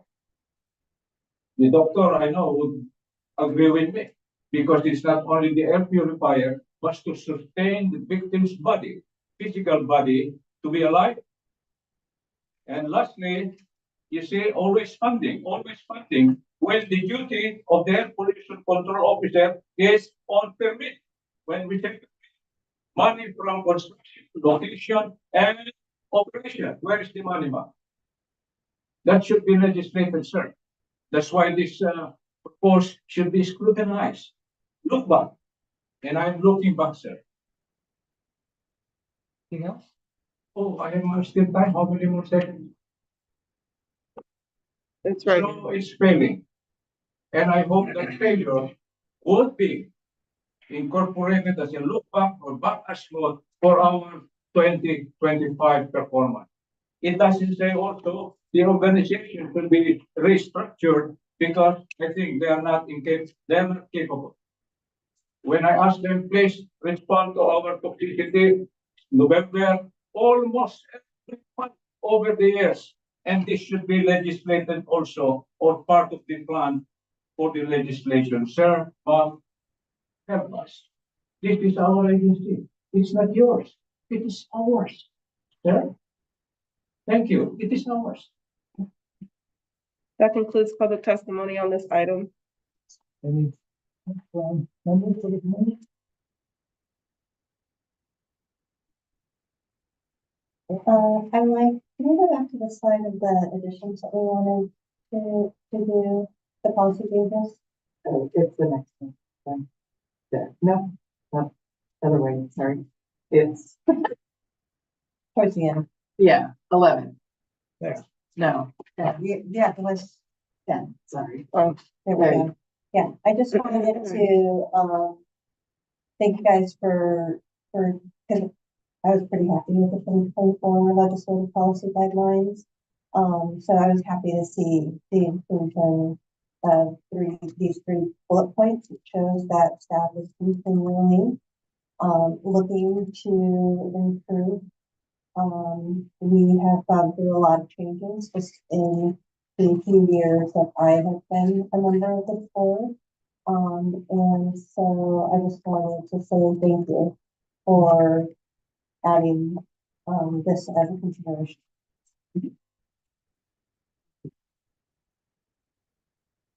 Member Bush, any comments? No, no comments. Looks great. Right, I'll entertain a motion. The motion to recommend to the board acceptance of this. It's a motion. I will. Okay, motion. And seconded, all members. Aye. In favor? Aye. Favor? Aye. Well, motion passed. Thank you. That motion passes with all board members being present and voting aye. Well, thank you. Any general committee comments? Yeah. Thank you guys for a wonderful year. Thank you for all the hard work you guys have done. Thank you for pivoting at the last second. with a lot of the changes. Be it through the last few years with the changing, of the membership of the governing board to the naval ship fire, to the battery storage fire, to Tijuana River Valley. You guys really, even though it doesn't always feel like it, you're seen. And I just want you guys to know that you guys are appreciated before the year is over. So that's my only general comment. All those in favor? Thank you, I appreciate that, and I would say that I don't believe that we're failing.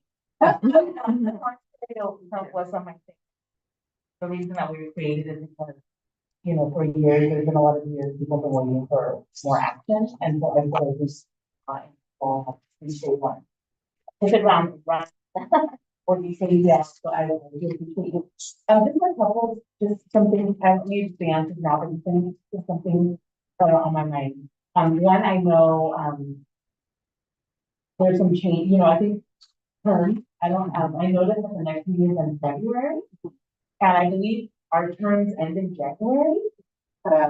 Technically March. Oh, March, okay, so I'll be here for, because I think the district seat, but I tend to be District 5. Right. Because I used to be under folks, right? So so maybe just getting clarity on the changes of like, you know, for preparing for the new year. Because this week, a lot of elected officials were either like retired, didn't win re-election. We also get different assignments in our different jurisdictions that we represent. And so it would be nice to kind of know going into the new year where we kind of are in that.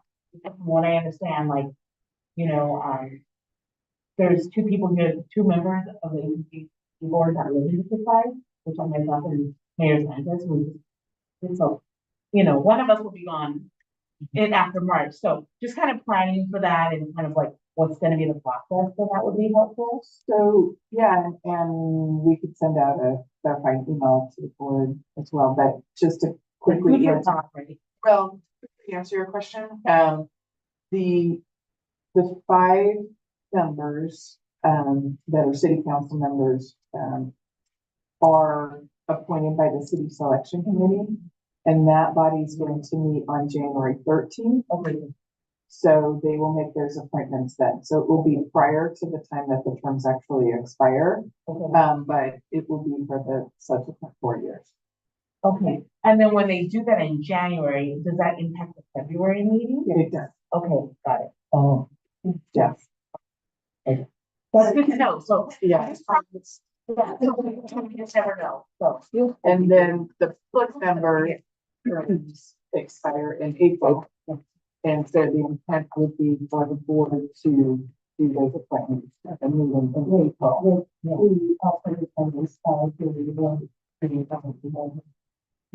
Correct. Right. So just like, there's going to be lots of and like for us to prepare and plan, and also, you know, some people have to apply for that, right? So yeah, put that out there and I mean, and somebody not be here, not be here, and so if I'm not, thank you.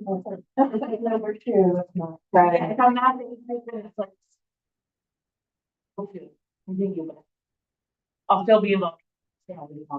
But I just have to put that out there because lots of changes.